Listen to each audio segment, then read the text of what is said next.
Alexandria, Egypt, 30 BC. A queen sits alone in a mausoleum built for her own body, a Roman army closing in on her city. She has already lost her kingdom, her lover, and her children's future. In her hands, a woven basket of figs, hidden beneath the fruit, a serpent.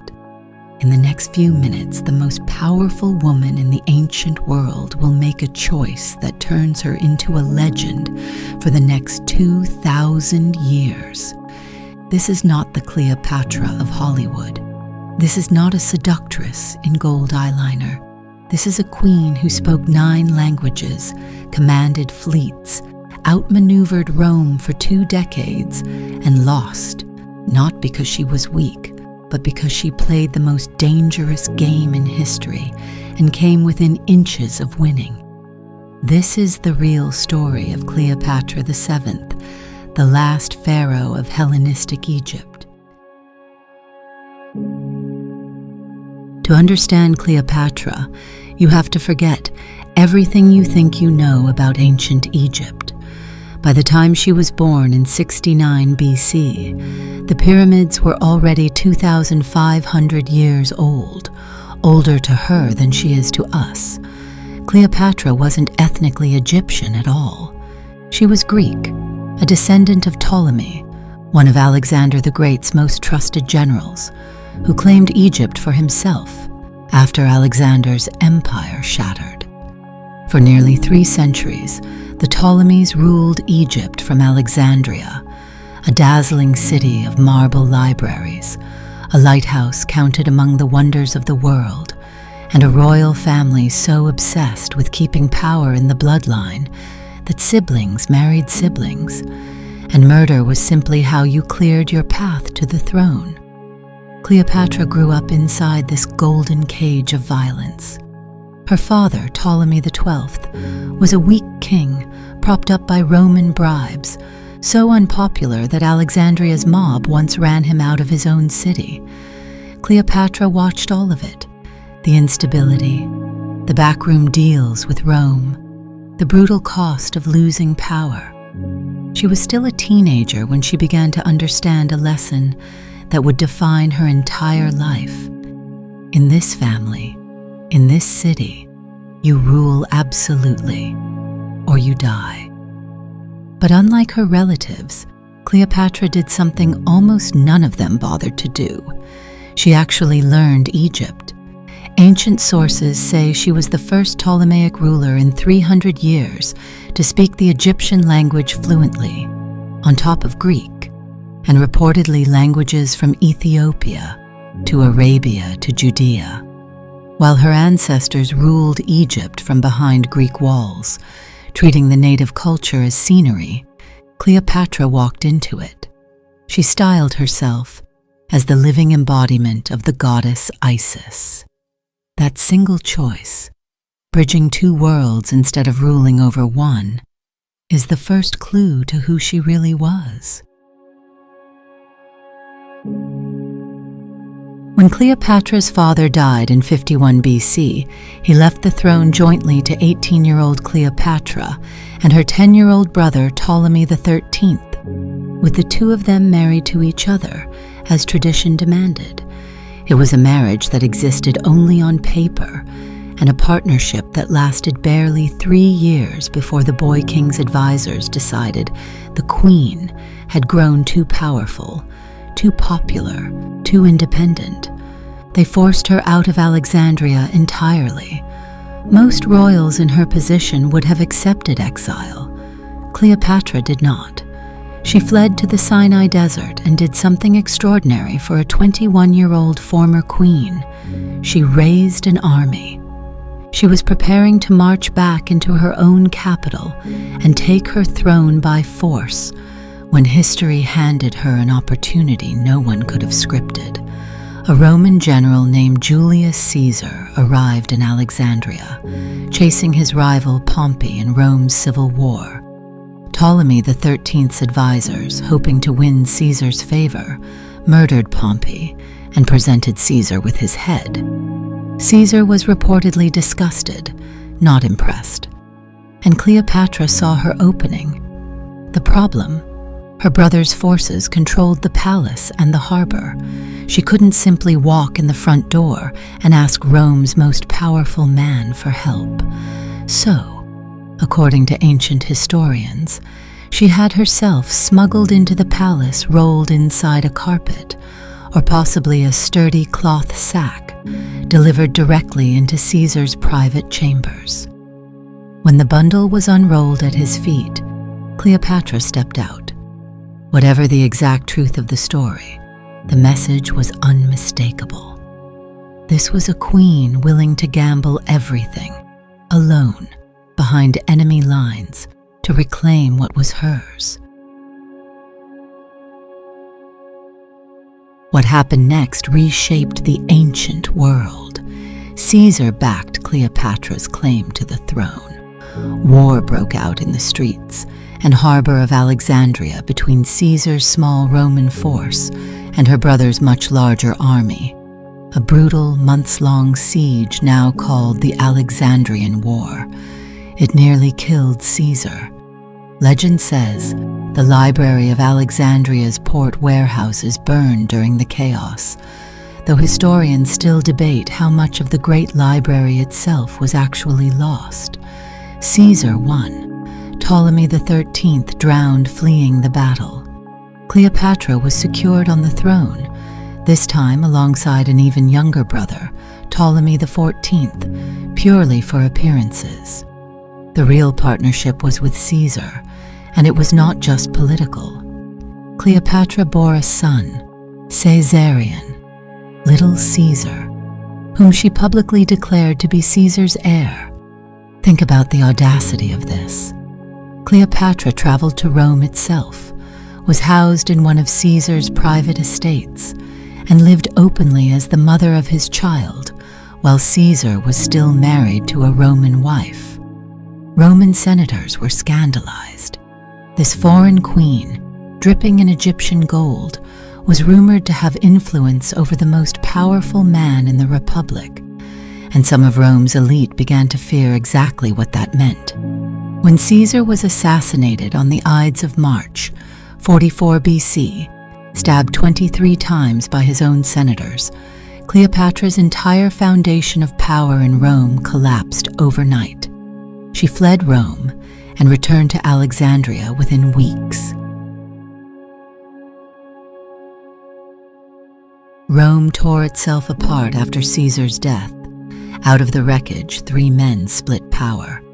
Octavian, Caesar's adopted heir, cold and calculating. Lepidus, a minor player. And Mark Antony, Caesar's loyal general, charismatic, battle-hardened, and dangerously fond of pleasure. In 41 BC, Antony summoned Cleopatra to the city of Tarsus to answer for allegedly aiding his enemies. Most rulers would have arrived apologetic, cautious, small. Cleopatra arrived like a goddess. According to the historian Plutarch, she sailed up the Cydnus River on a barge with gilded stern and purple sails, silver oars keeping time to flute music, reclining beneath a gold canopy dressed as Aphrodite, while boys dressed as cupids fanned her, and attendants dressed as sea nymphs and graces worked the ship. The entire city of Tarsus reportedly emptied into the streets to watch her arrival, leaving Antony sitting alone in the marketplace, waiting for a woman who chose, quite deliberately, to make the most powerful Roman in the East come to her. It worked. Antony didn't punish her. He fell for her. And more importantly, he needed her. Egypt was staggeringly wealthy, the breadbasket of the ancient Mediterranean, and Antony needed that wealth and grain to fund his military campaigns. Their partnership became one of history's most famous romances, but strip away the poetry for a second. This was also one of the most consequential political alliances of the ancient world. 2 of the 3 most powerful people alive joining forces. Cleopatra bore Antony 3 children. He spent the winter with her in Alexandria, living, by Roman accounts, in extravagant luxury that scandalized Rome all over again. Antony and Cleopatra built something audacious, a vision of a new Eastern power center to rival Rome itself. In a ceremony known as the Donations of Alexandria, Antony publicly granted Cleopatra the title Queen of Kings and handed out vast Roman-controlled territories to her and her children as client rulers, including declaring Caesarion the true son and heir of the deified Julius Caesar. Back in Rome, this was political dynamite. Octavian seized on it immediately. He told the Roman Senate and public that Antony had gone native, abandoned Roman values, and was planning to move Rome's capital to Egypt under the spell of a foreign queen. Whether that was true or brilliant propaganda almost didn't matter. Octavian understood something crucial. Rome could stomach a war against a foreign queen far more easily than a war against a fellow Roman. So instead of declaring war on Antony directly, Octavian declared war on Cleopatra. It was, in hindsight, one of the most effective smear campaigns in ancient history. Cleopatra was recast in Roman writing as a scheming seductress who'd bewitched a good Roman general, an image that would calcify into the caricature that still follows her today, 2,000 years later.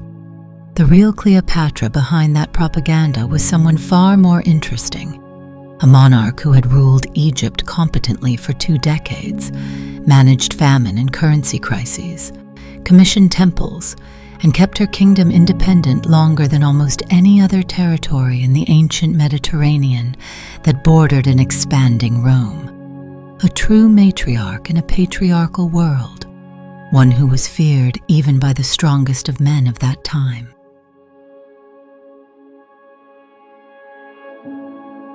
September 2nd, 31 BC, off the western coast of Greece, near a promontory called Actium, the fate of the ancient world came down to a single naval battle.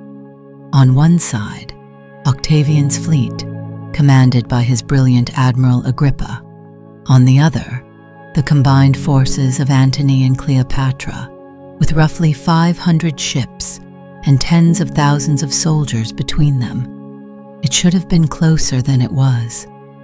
But Antony's fleet was hampered by disease, defections, and a fatal loss of morale, while Cleopatra's own squadron, including her personal flagship carrying the Egyptian treasury, waited at the rear.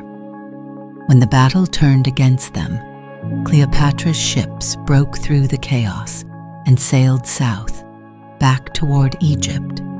Antony, according to nearly every ancient source, abandoned his own fleet mid-battle and followed her.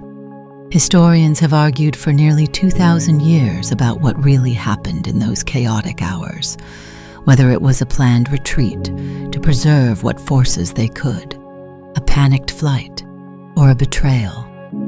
What's certain is the outcome. Antony's remaining forces surrendered. The alliance that had once rivaled Rome itself was militarily broken in a single afternoon. Octavian now controlled the Mediterranean world, and there was nothing standing between his legions and Alexandria except time.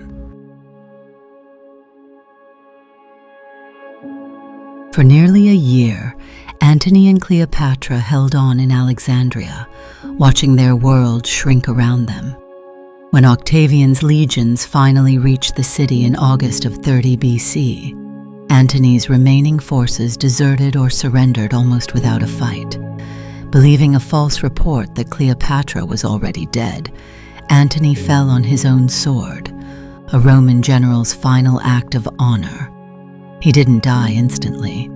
According to Plutarch, he was carried, still living, to Cleopatra, who had barricaded herself inside her half-finished mausoleum with her treasury. He reportedly died in her arms. Cleopatra was captured days later. Octavian intended to parade her through the streets of Rome in chains as the ultimate trophy of his victory, proof that he, not Antony, was Caesar's true heir, and that Rome had conquered the queen who'd threatened it. Cleopatra understood exactly what that humiliation would mean, and she refused to give him the satisfaction. On August 12th, 30 BC, alone in her chambers with her two most loyal attendants, Cleopatra died. Ancient sources say a snake, likely an Egyptian cobra, smuggled in past her guards, possibly inside a basket of figs, delivered the fatal bite. Modern historians have questioned every detail of that story for centuries. Some suspect poison instead. What no one questions is the outcome. Egypt's last pharaoh chose the manner of her own death rather than become a Roman trophy. She was 39 years old.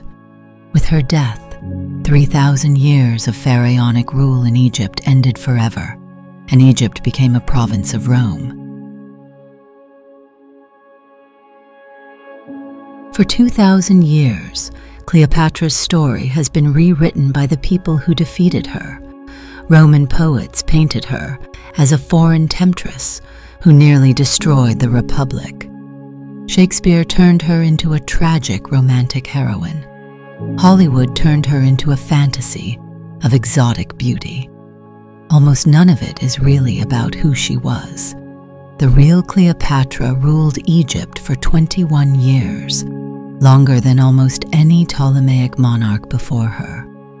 She was a fluent multilingual diplomat, a savvy economic administrator who stabilized Egypt's currency, a naval commander, and a mother who fought to secure her children's futures against the largest military power the ancient world had ever seen. She allied herself with not one but two of the most powerful men in Rome, not out of weakness, but because she correctly identified them as the only path to keeping her kingdom independent.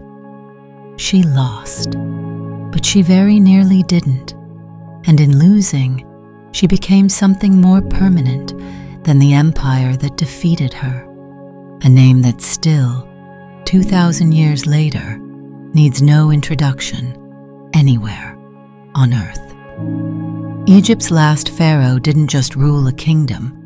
She became one of the most powerful myths in human history, and now you know the woman standing behind it. If you enjoyed uncovering the real story behind the legend, like the video and share it with fellow history and mystery lovers.